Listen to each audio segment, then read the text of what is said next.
All right. Hello, everyone, and welcome to the makeup class for Global Communication 1. This is the makeup lecture for our Tuesday, June the 6th class. It's a holiday, as you know. So instead, I'm recording this and uploading it to Cyber Campus. Please make sure you watch it before the beginning of our class on Thursday.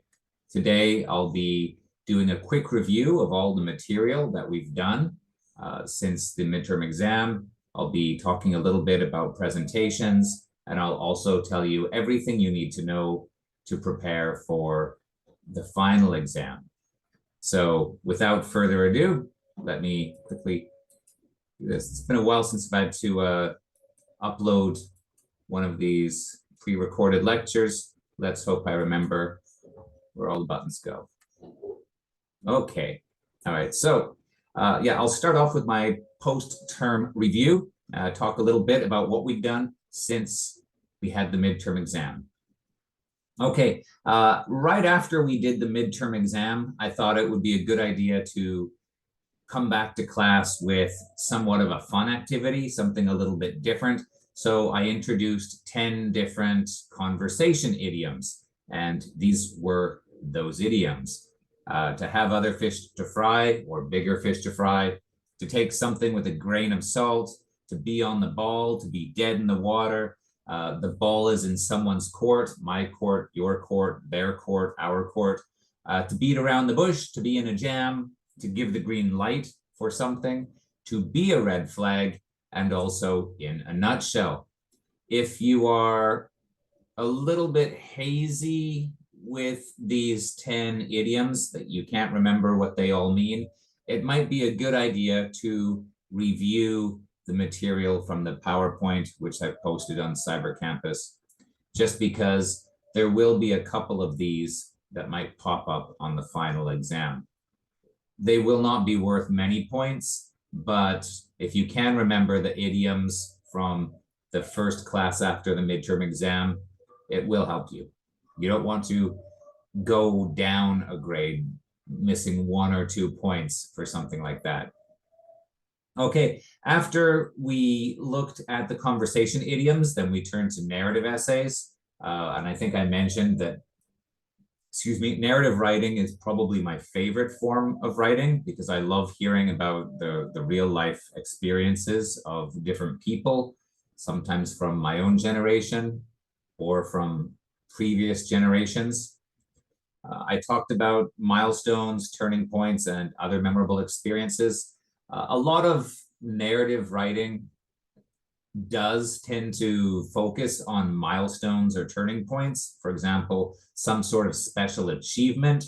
Remember, a milestone is usually some sort of graded progression in your life, quite often a first something, a first job, a first car, a first promotion, a first experience overseas, a first something, or going up in your career, having promotions, climbing the corporate ladder. Those are also milestones.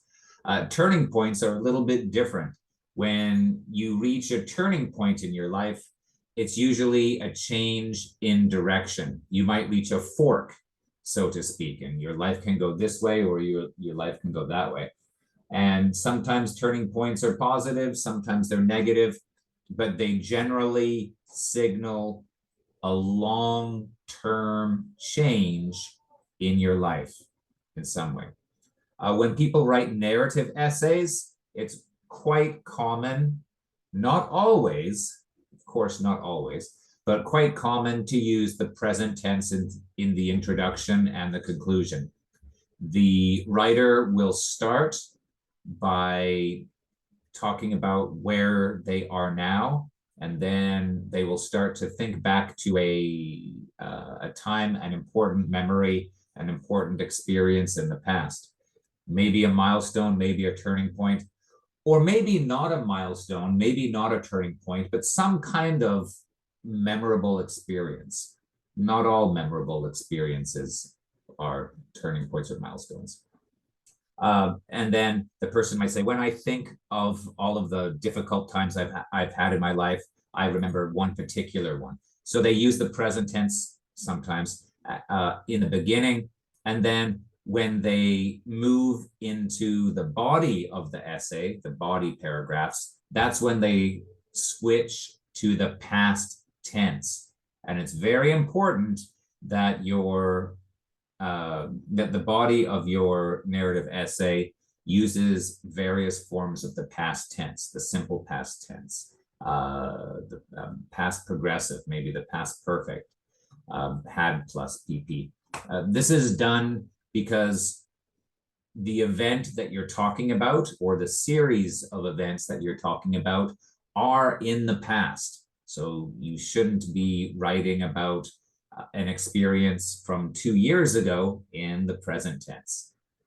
Let's see, a couple of the main or common mistakes that I sometimes find in students writing. Sometimes people put too much information in the introduction, filling it up with many details that are not important to the narrative. Sometimes people will actually tell me the conclusion or the what happens at the end of their story. They put a spoiler in the introduction. Remember, you don't want the writer, or you don't want the reader to finish reading your introduction and say, oh, okay, now I know everything that's going to happen anyway. You want the introduction to pull the reader in. You don't want to satisfy them. You want to make them interested. Let's see, or sometimes an introduction might have not enough information.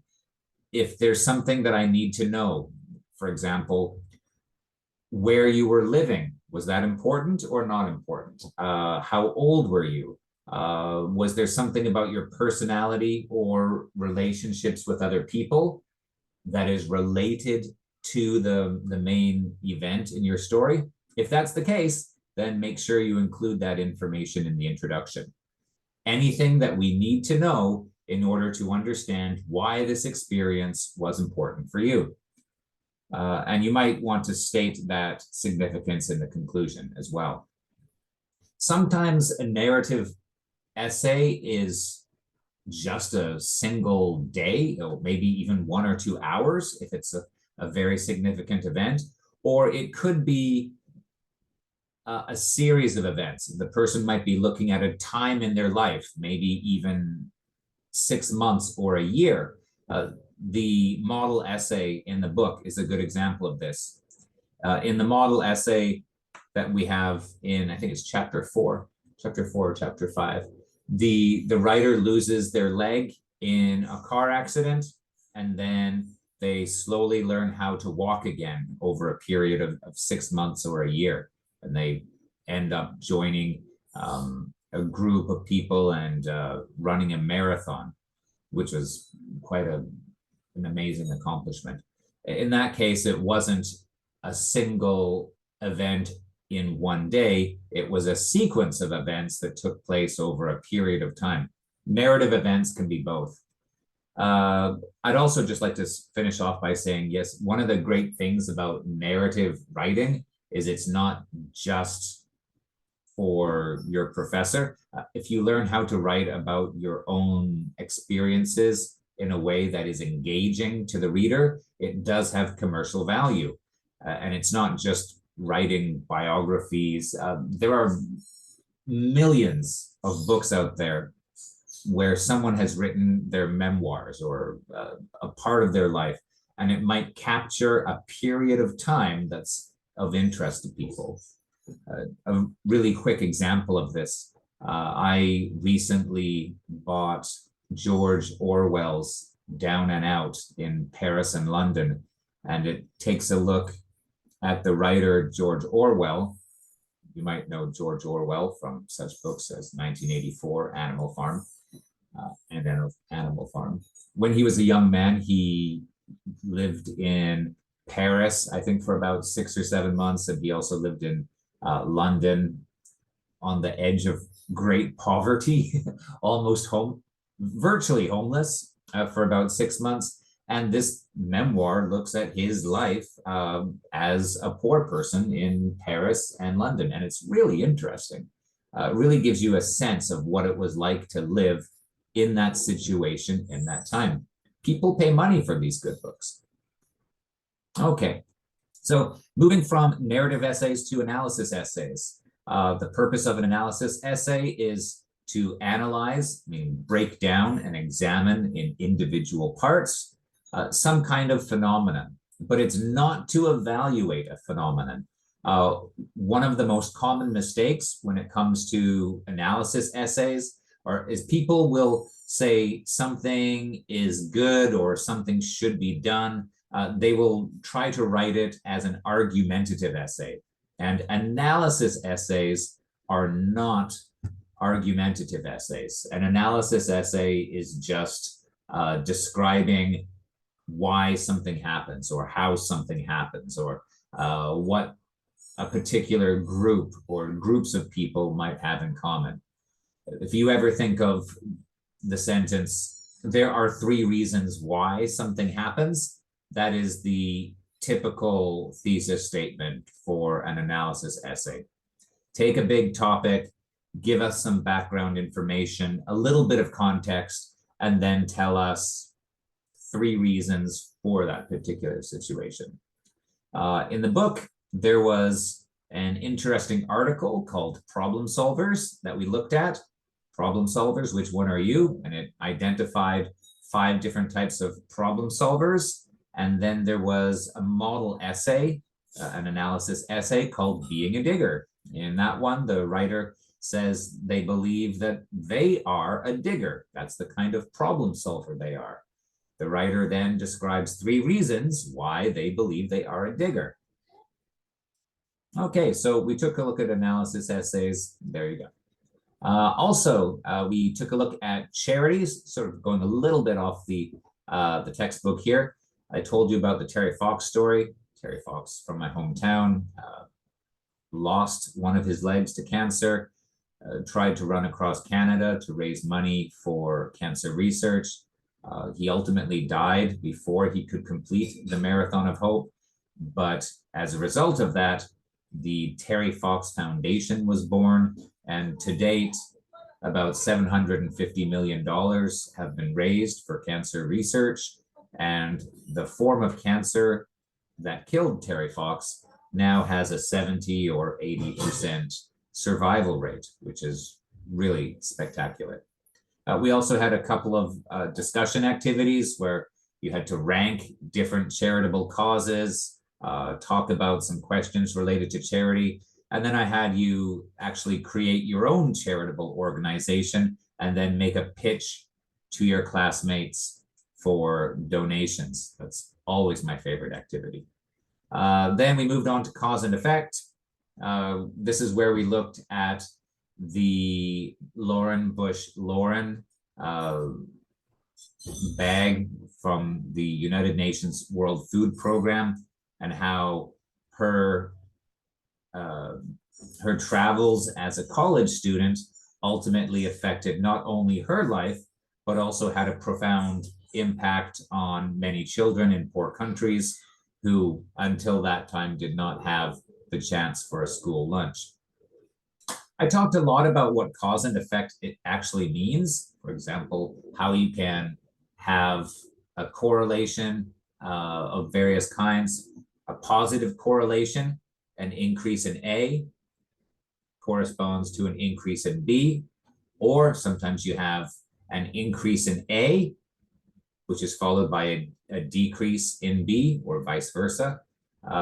Sometimes things are just a coincidence. Sometimes there is a direct cause. Sometimes A does cause B, or sometimes we get it reversed and actually it's B causes A, or sometimes there is a third factor, C, and it is C that causes both A and B. Sometimes there will be multiple causes that will have a single effect. For example, global climate change. There are a number of factors which work together to create the conditions for climate change, not just one. Or you could start off by looking at a single cause that might have several different effects. There are many different ways to look at cause and effect and many different ways to write about them.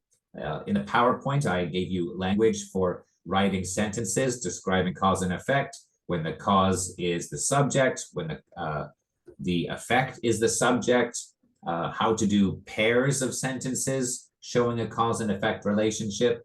It might be a good idea to take a quick look at that before the final exam too.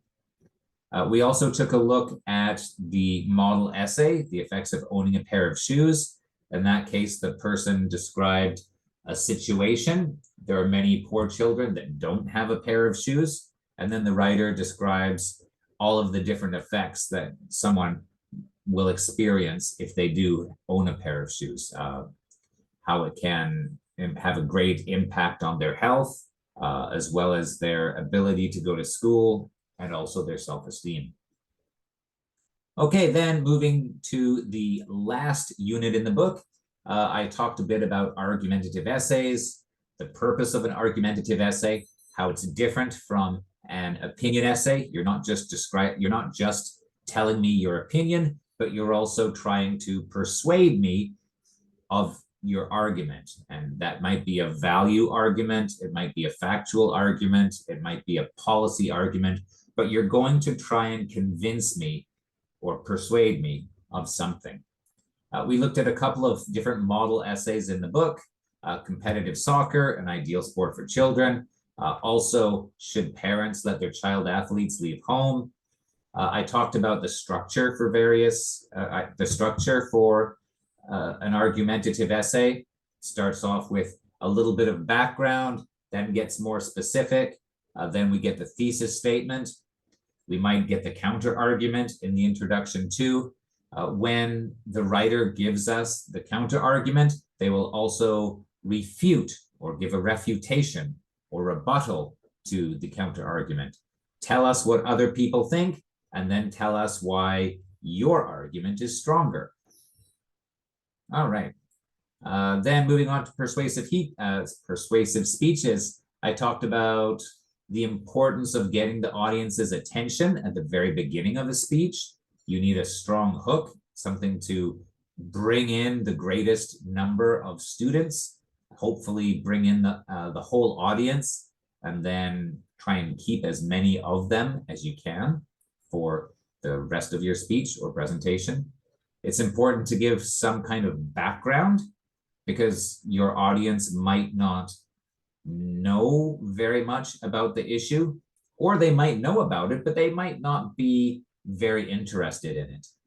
Your hook and background should hopefully bring in people that are not interested or people that know about the topic but might not have thought about it very much, or maybe even have the opposite opinion. Remember to refute the counter argument. Either tell us what is logically wrong with it, or if the counter argument has a valid point, then tell me still why your proposal or your opinion is the stronger one. I talked a little bit about signposting too. When you write a speech for when you write a script for a persuasive speech, you need to have signposting. Signposting is language that tells the listener what is happening in the speech. Sometimes people will put signposting in their introduction so that the listener knows what they are going to talk about. Today, I'm going to talk about the death penalty and why it should be abolished. Okay, so you've told me the topic, you've told me your opinion, and now you're going to tell me the reasons. First, I'll talk about A, then I'll talk about B, then I'll talk about C. First, A, tell me all about A. Now that I've finished talking about A, I'll talk about B. Tell me about B. Now that I've finished talking about B, I'll talk about C. And then in the end, you might say, today I talked to you. Switching to the past tense. Now, today I talked to you about the death penalty. First, I told you about A, then I told you about B. Finally, I told you about C. We also looked at the video nap time, which is your fourth and final homework assignment. I hope you have got it done. And for nap time, if there are a few things that I hope you can take away from that presentation, the importance of a few well-chosen slides for the PPT, and also the importance of telling us what your supporting ideas are at the very beginning of the speech, so we can hear you and we can also see it on the PowerPoint. That is very good for the reader, or very good for the listener, because it helps them remember. There are many distractions around.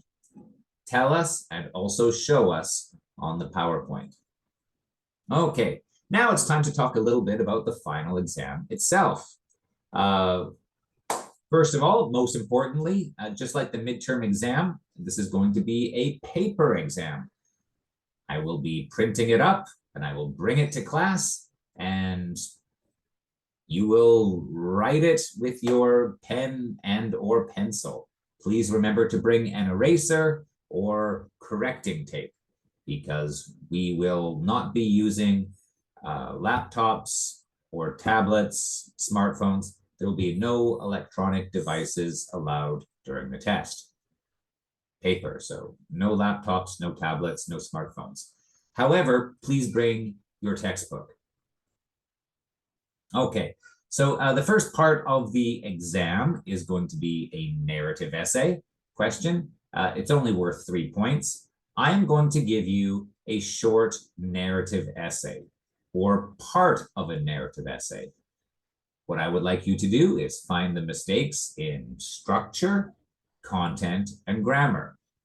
Maybe circle the mistakes, maybe underline the mistakes, fix the mistakes, read the instructions, you'll see. But I will give you a narrative essay, or part of a narrative essay. You have to read it and then find the mistakes. That's 3 points. Next, part 2. Analysis essays. This is going to be 5 points. I will give you a list of topics, maybe topic A, topic B, topic C. Choose one, and then I want you to write a short analysis essay. The introduction should be about 2 or 3 sentences. The body should be about 4 or 5 sentences for each paragraph. So I'm looking for 2 body paragraphs. So instead of doing 3 supporting ideas, I'm only going to ask for 2. So introduction, 2 or 3 sentences. The body will be 4 or 5 sentences for each paragraph. So you're looking about, I don't know, 8 to 10 sentences. And then the conclusion, which is repeating some of the information from the introduction, plus a final thought.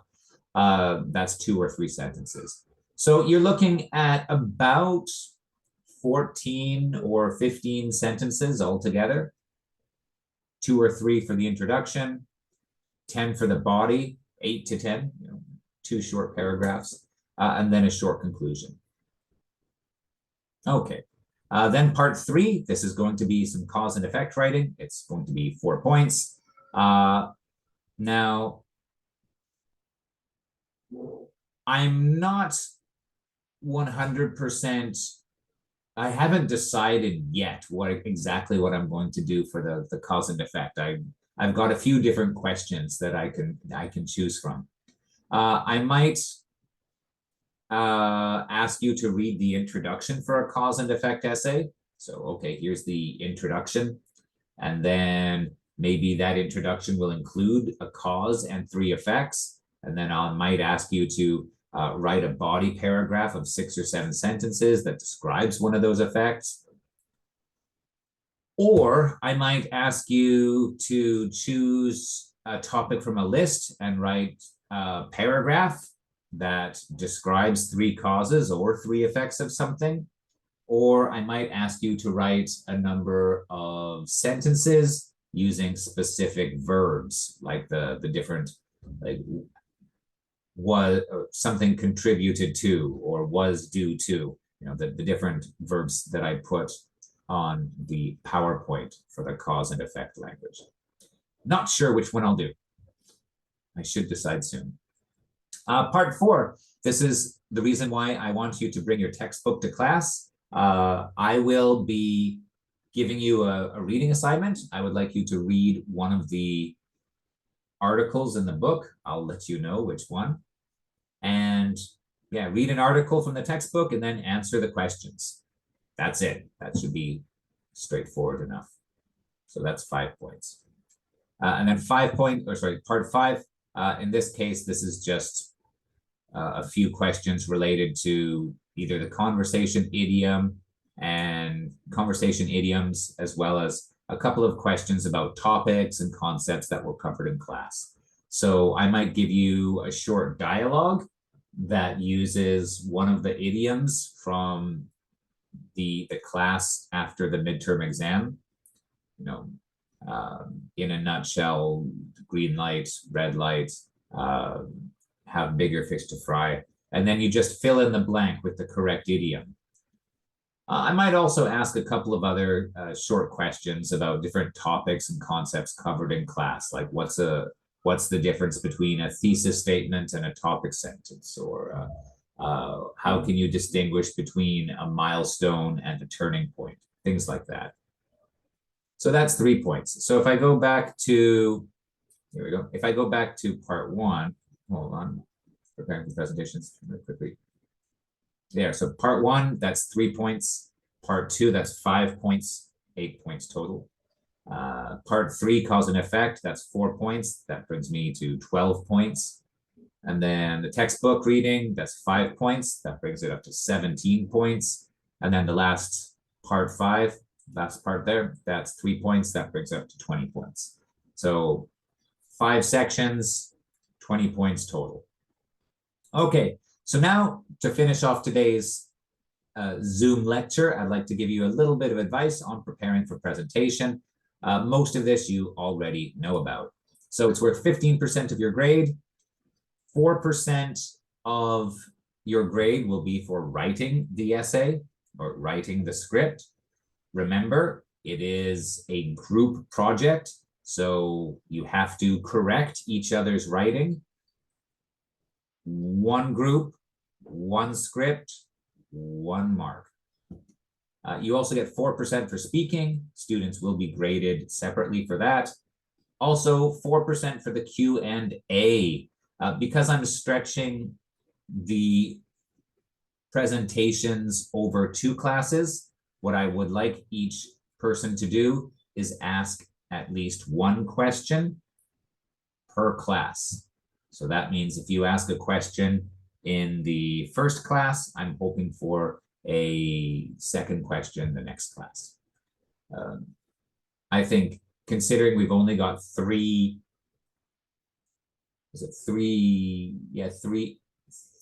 presentations each day, that should be more than enough.